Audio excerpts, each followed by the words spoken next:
الكريم المنان على ما هدانا إلى الإسلام وأرشدنا للإيمان، وأنزل هذا القرآن الكريم بالبرهان وأرسل لنا أفضل الرسل بأفصح اللسان، فله الحمد والشكر على هذه النعم العظيمة والآلاء الجسيمة، والصلاة والسلام على خير خلق الله وخاتم رسل الله الذي قال ما اجتمع قوم في بيت من بيوت الله يتلون كتاب الله ويتدارسونه فيما بينهم إلا نزلت عليهم السكينة وغشيتهم الرحمة وحفتهم الملائكة وذكرهم الله في من عنده وعلى آله وصحبه ومن اهتدى بهذه. وبعد، فقد وقفنا في درس أمس عند قوله جل وعلا من سورة البقرة: وإذ استسقى موسى لقومه فقلنا اضرب بعصاك الحجر،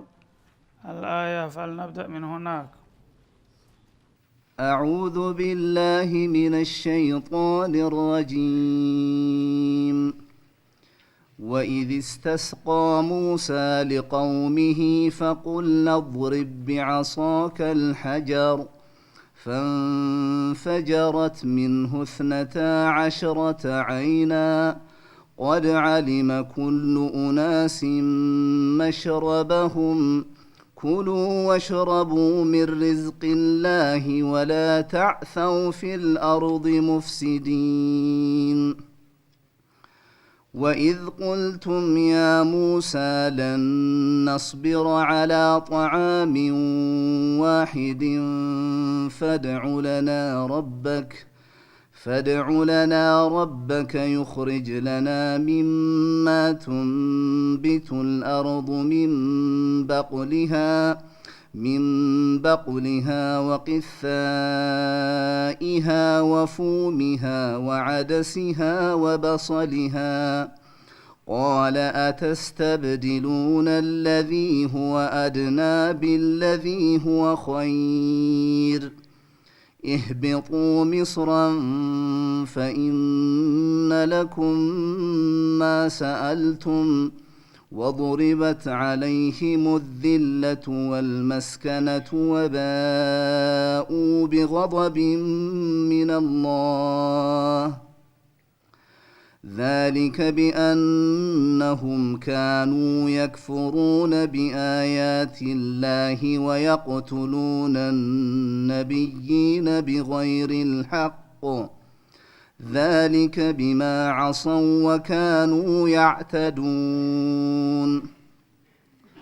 إن الذين آمنوا والذين هادوا والنصارى والصابئين من آمن بالله واليوم الآخر وأمل صالحا فلهم أجرهم عند ربهم ولا خوف عليهم ولا هم يحزنون. وإذ أخذنا ميثاقكم ورفعنا فوقكم الطور خذوا ما آتيناكم بقوة واذكروا ما فيه لعلكم تتقون. ثم توليتم من بعد ذلك فلولا فضل الله عليكم ورحمته لكنتم من الخاسرين. ولقد علمتم الذين اعتدوا منكم في السبت فقلنا لهم كونوا قردة خاسئين فجعلناها نكالا لما بين يديها وما خلفها وموعظة للمتقين. ما زال السياق الكريم مستمرا مع قصة بني إسرائيل مع نبيهم موسى عليه السلام.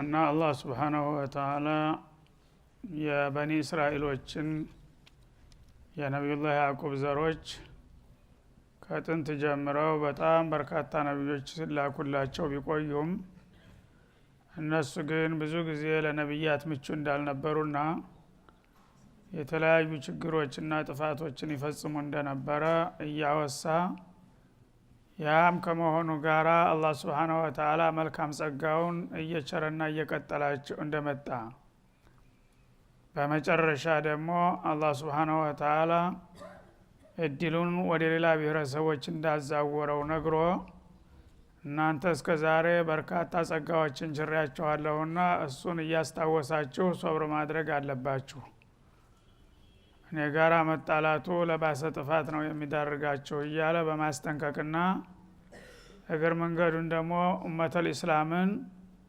እነዚህ ሰዎች ምን ያህል ራስ ወዳድና ሌሎችን ህዝቦች በንቄት የሚያዩ መቀኞች መሆናቸውን እየገለጠና እያስተዋወቀ እንድንነቃባቸው ያደረገ ነው ያለው። ግን ኡመተል ኢስላም እስካሁን ድረስ የነሱ እንደባና ተንኮል በሚገባ ባለመረዳታቸው ለተለያዩ ችግሮች መጋለጣቸውን ይታያል ማለት ነው። ስለዚህ አሁንም እዝኩሩ ኒዕመቲ የለቲ አንዓምቱ አለይኩም በእናንተ ላይ የቸርኩና የለገስኩትን ጸጋዬን አስታውሱ የሚለውን በማብራራት ላይ ነው። ምን ውለታ ውለህልናል ያሉት ይመስላል እና ከውለታዎቹ ጥቅቅኖችን ሳይሆን በጣም ጉልጉሉህና በታሪክ ሊረሱ የማይገባቸው አስገራሚ የሆኑትን ትልልቆቹን ጸጋዎቹን ነው እያስታወሳቸው ያለው ማለት ነው። እና አሁን በመቀጠል ምን ይላል? ካሁን ቀደም ያው ባለፈው ድርስ የተለያዩትን ጠቅሶልን ነበረ። የዛ ቀጣይ ነው።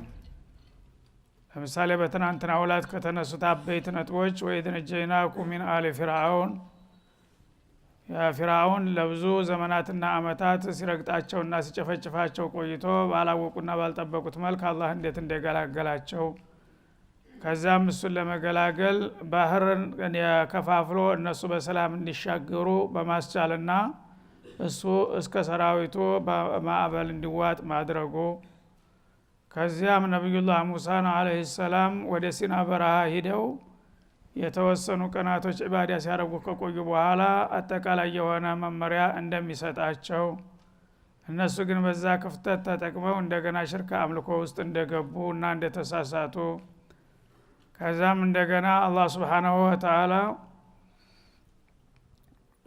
ለእስቲግፋር የሄዱትን ሽማግሎች ነብዩላህ ሙሳን ከመሐከላቸው የተወሰነ ኑር አልብሶ በመሰወሩ ጌታን ያየ መስሏቸው እኛም ጌታህን ታላሳየህን በስተቀር አናምንልህም ብለው በማመጻቸው ያልተጠበቀ ንማአት እንደወረደባቸውና ለልቂት እንደተጋለጹ ከዚያም እንደገና ነብዩላህ ሙሳ ሲጸልዩ ተቀብሎ ተሞት እንዳነሳና እንደመለሳቸው እንደገና ቀጥሎ ደግሞ ወደ ዘመቻ በሚሄዱበት ጊዜ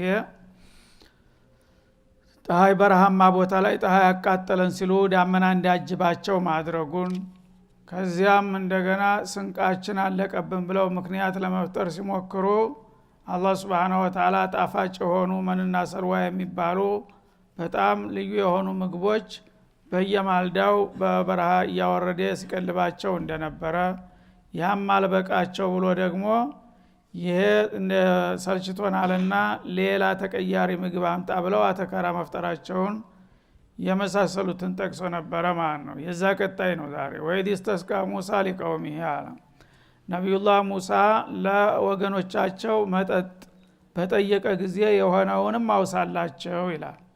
እና በበረሃማ ቦታ በዘማቻ ላይ ያሉ ወታደር እንግዲህ የተለያየ ችግር ያጋልጠዋል። ስንቅ ያልቅበታል፣ እንዳውም ውሃ ያጣል፣ በዛው ላይ ህመሙ ድካሙ ብዙ ችግር ይፈራረቅበታል። እነሱ ግን ችግር ሳይኖርባቸው እንዳለባቸው ለማስመሰል የማያደርጉት ተንኮል አልነበረም። መጀመሪያ ስንቃቸውን አበካክነውና ደፋፍተው ስንቅ አልቆብናልና ስንቅ ካላመጣህ በስተቀር መሄድ አንችልም ሲሉ አላህ Subhanahu Wa Ta'ala መንና ሰልዋ የሚባሉ በጣም ገንቢና ጠቃሚ የሆኑ ምግቦች ሲሰጣቸው እንደገና ደግሞ ውሃ አጣን በማለት ውሃ ጥም ያዘን ብለው ጮሁ ማለት ነው። ያኔ ደግሞ አላህ Subhanahu Wa Ta'ala የውሃውን ችግር ለመፍታት አሁንም ተአምር የሆነ ያልተጠበቀ ነገር መጣ።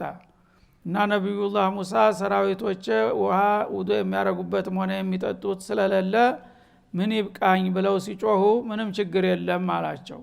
ድንጋዩን በዘንግህ ምታው፣ ያቺ እንግዲህ መዘዘኛ ዘንጋለ ለሁሉ ነገር ነው የምታገለግለው እና እሱን ስትመታው ውሃ ይፈልቅልሃል ተባሉ። ግን ምን አይነት ድንጋ ነው ወደሚለው በሚመጣ ጊዜ የተለያዩ ትርጉሞች አሉ ማለት ነው። አንዳንዶቹ ቃሉ እንደሚያመለክተው አንድርብ ቢአሳከል ሐጀረ ነው የሚለው። አልሐጀር ከተባለ ጅንስ ነው የሚያመለክተው፣ ማንኛውንም ድንጋ። ይሄ ምንም ችግር የለውም። የውሃ እጥረት ፊትህ ያለውን ድንጋ በዘንግህ ምታው፣ ያኔ ውሃ ይፈልቃል አላቸው።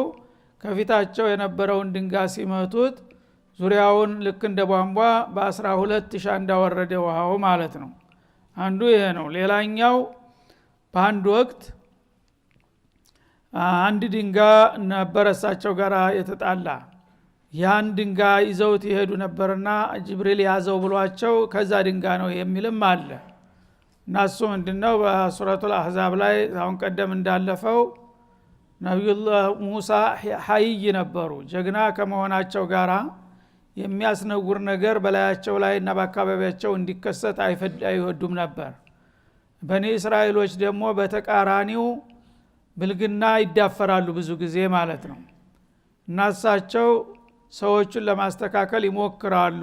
በሰው ፊት እፍረት ገላ መግለጥ ነውር ነው፣ እንደዛ አታድርጉ ይሏቸዋል።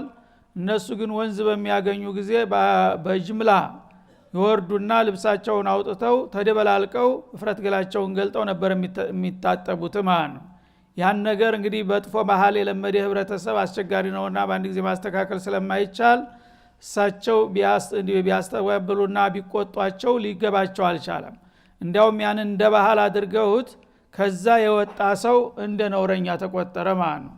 እሳቸው እንደዛ ልብሴን አውልቄ ከናንተ ጋር ተቀላቅሌ አልታጠብም ብለው ከሳቸው ራቅ ብለው ይሄዱና ወንዛማ ቦታ ሸለቆ ወይም ቆጥቋጦ ተጠልለው ይታጠባሉ።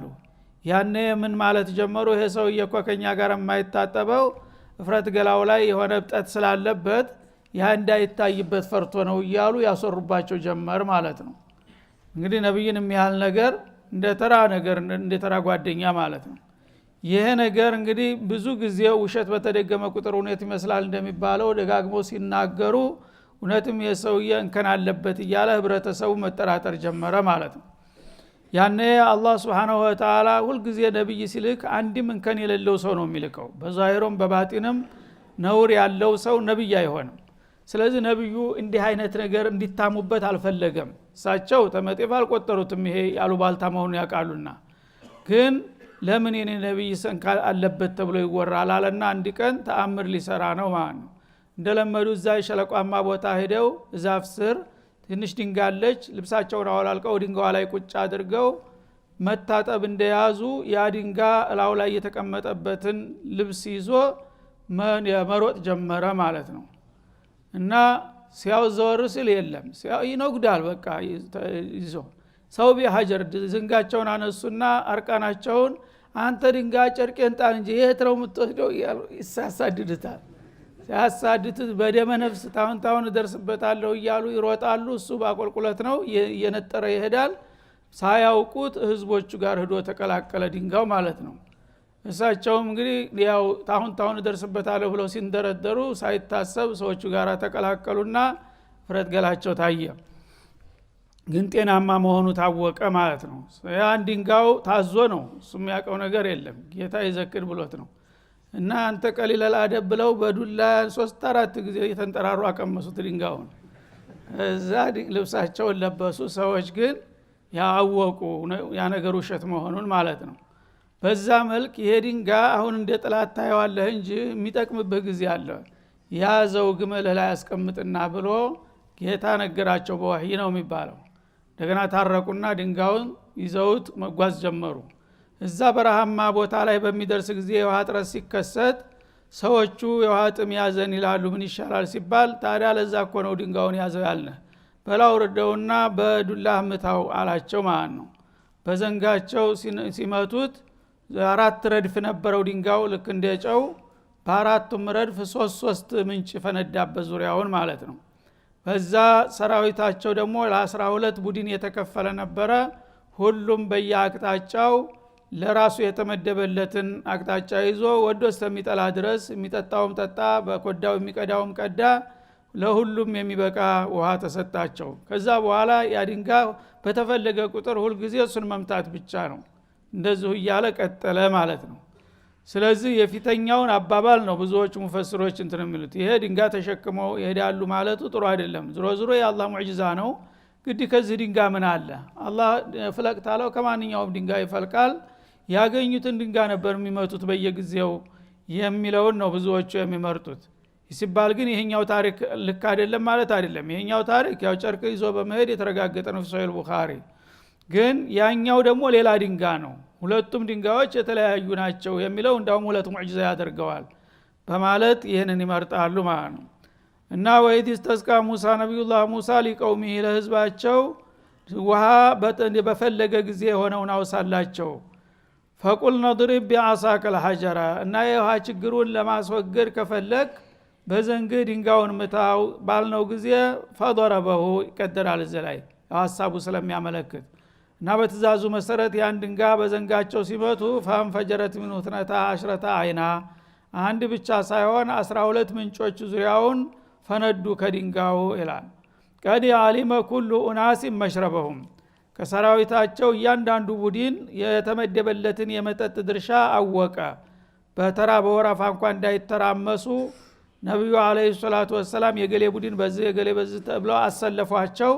በቀጥታ ሁሉም ተወካይ ያዙ። ከ12ቱ ቡድን 12 ግለሰቦችን ዙሪያውን አሰለፉና ድንጋዩ ውሃ በሚፈነዳ ጊዜ እንዲህ ተፈናጥሮ የሚያርፍበት ያንተ ድርሻ ነው ተብሎ ለተወካዮቹ ማለት ነው። ልክ እንደዛ አሸንዳው ሲከፈት መጀመሪያ ሄዶ ተፈናጥሮ የነካው የዛ ድርሻ መሆኑ ታወቀ። በዛ መልክ ያለምንም መናፈግና መጣላት ሁሉም እስተሚጠግቡ ድረስ ጠጡና ቀዱ ይላል ማለት ነው። ይሄም እንግዲህ ትልቅ ሙዕጂዛ ነው። በበረሃማ ቦታ አንድ ተራ ድንጋይ በዘንግ ተመቶ በሺህ ለሚቆጠሩ ሰራዊቶች ውሃ ማጠጣት ማለት ቀላል ነገር አልነበረም ማለት ነው። በእኛ ነብይ ጊዜ ደግሞ ድንጋም ሳያስፈልግ በጣት ተተካ ማለት ነው። እንደዚሁ ዘመቻ ላይ በተደጋጋሚ ነው ነብዩ አለይሂ ሰላቱ ወሰለም የውሃ እጥረት አጋጥሟቸው እጃቸው እንደዚህ አረጋሉ። በጣታቸው መካከል እንደ ሸንዳ ይፈላ ነበረ ማለት ነው። ሲፈልጉ እንዲያረጉት ይቆማል خلاص። ይሄ ደግሞ ሌላ አስገራሚ ነገር ነው። ድንጋይና ውሃ ተዛማጅ ናቸው ሁሉም መሬት አካባቢ ስለሆነ። ከሰው ከአካል ደግሞ ውሃ ለብዙ ሺዎች የሚበቃ ውሃ መፍለቅ ይሄ ደግሞ የማይጠበቅ ነገር ነው። ስንት ጦን ውሃ ማለት ነው። እና አላህ አላ ኩሊ ሸይን ቀዲር ነውና በማንኛውም መልኩ ይህ ሁሉ ለነብያት ሙዕጂዛ ነው። እውነት አላህ የመረጣቸውና የላካቸው መሆኑን ለማረጋገጥ ህዝቦችም ደግሞ ይሄ መልእክተኛ የጌታ ተወካይ መሆኑን ሲያውቁ የበለጠ ነብዩን እንዲተባበሩና እምነታቸውን እንዲያጠናክሩ የሚያደርገው አጋጣሚ ነበረ ማለት ነው። ኩሉ ወሽረቡ እና ቀደም ሲል በምግቡ ረገድ መንና ሰልዋ ተልኮላቸዋል። በየማልዳው ይወርዳል ሁልጊዜ ማለት ነው። እንደገና ደግሞ የውሃው እጥረት አሁን ከድንጋይ ውሃ እንዲፈልቅ በሚደረግ ጊዜ ተሟላ ማለት ነው። ምግቡም መጠጡም በሽበሽ ሆነና ከዛ በኋላ አላህ ምን አላቸው? ኩሉ ሚነል ማኢ ለዚ የፈጀርናሁ ለኩም ወሚነል መኒ ወሰልወ ለዚ አንዘልናሁ ኢለይኩም እና ያወረንላችሁን ሰውና ሰልዋና መን እየበላችሁ ይህን ንጹሃ እየጠጣችሁ ዘመቻውን መቀጠል አለባችሁ ተባሉ ነው የሚለው። ሚን ሪዝቂላህ ከአላህ ሲሳይ እና አላህ ሱብሓነሁ ወተዓላ ባልተለመደ መልክ በቀጥታ በታምር ካስገኘላችሁ ሲሳይ እየበላችሁ እየጠጣችሁ ተልኳችሁን መቀጠል አለባችሁ እንጂ ወላ ተዕተው ፊል አርዲ ሙፍሲዲን በመሬት ላይ የሆነ ያልሆነ ምክንያት እየፈጠራችሁ አጥፊዎች ሆናችሁ አትፈንጩ ባላቸው ይላል። እና ዑቱው ማለት አንድ ሰው በአፍራሽ ተልኮ ላይ መነሸጥ ማለት ነው። እና ካሁን በኋላ በመሬት ላይ በተለያዩ ህገወጥ በሆኑ ነገሮች ላይ እንቅስቃሴ እንዳታደርጉ ተጠንቀቁ። እኔ የሚያስፈልገውን ነገር ሁሉ ይሄው እንደምታዩት እያሳየኋችሁ እያሟላሁላችሁ ነው። ይሄን እያደረኩኝ እንደገና በፈሳድና በወንጀል ላይ እንሰማራለን ብትሉ ወየውላችሁ በማለት ማስጠንቀቂያ ተሰጣቸው ማለት ነው።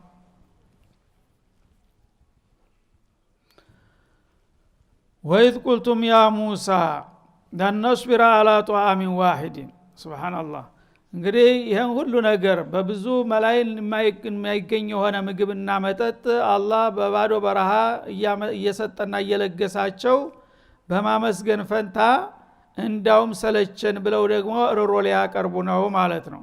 እና ለነብዩ ሙሳ ተነሱና ምን አሉ? አንተ ሙሳ ሆይ ያ ረሱላህ እንኳን አይሉም፣ ልክ እንደ ተራ ጓደኛ ሱብሃንአላህ። ተጃሉ ዱዓ الرسول كدعاء عبادكم بعض አንጠልጥለው ልክ እንደ ተራ ሰው ወይድ ቁልቱም ያ ሙሳ ነው የሚለው። አላህ አይጨምርም አይቀንስም፣ ያለውን ታሪክ ነው የሚነግረን ማለት ነው። እና ሙሳ ሆይ ይሉታል ዝም ብለው ተነስተው ለነስቢራ አላ ጧአሚን ዋሂድን፣ እኛ በአንድ አይነት ቅያሬ በሌለው ምግብ ላይ መታገስ አንችልም አሉ ማለት ነው። መንና ሰልዋውን እንግዲህ ጮማ ስጋውንና ወለላ ማሩን ሰለቹና ይህን ሁልጊዜ የማይቀየር ምግብ ፈርዶብን ማለት ጀመሩ ማለት ነው። እና በዚህ ምግብ ላይ መቀጠል አንችልም። እና ምግቦቹ ሁለት ናቸው፣ ግን እንዳንድ ያደረጓቸው ያው ለማንቋሸሽ እንዲመቻቸው ማለት ነው። የማይቀየር ምግብ ከሆነ የተለያየ አይነትም ቢሆን ነገም ተነገም ወዳ ያው ከሆነ አንድ አይነት ምግብ ሁልጊዜ ይላል ሰው ዝም ብሎ ማለት ነው። ስለዚህ በአንድ በማይቀየርና ወጥ በሆነ ምግብ ልንታገስልህ አንችልም፣ ትግስታችን ተሟጧልና ሌላ ምግብ ታመጣ እንደው አምጣ፣ አለበለዚያ ይሄን አንበላም ብለው እንደ የራብ አድማ ሊያውጁ ነው እንደገና ደግሞ ማለት ነው። የጥጋብ አርማ ሱብሃንአላህ። እንኳን ወታደር በበረሃ ቀርቶ በቤት በከተማ ይሄን የመሰለ ምግብ አላህ ሰጥቶህ አንድ ስሙን ሳታወጣ እየዘለቀቅ እንደገና ሰለቸኝ ማለት ይገባል? ሰው እንግዲህ ለራበው ከራበው ለጠገብ አዝናለሁ ይላል ያገራችን ሰው። የራበው ሰው ምንም ጉዳት አያደርስም፣ አንገቱን አጣጥፎ ያገጩን በጉልበቱ ደግፎ ቁጭ ማለት ብቻ ነው። የጠገበ ሰው ግን አያድርስ ነው፣ የማያረገው ነገር የለም።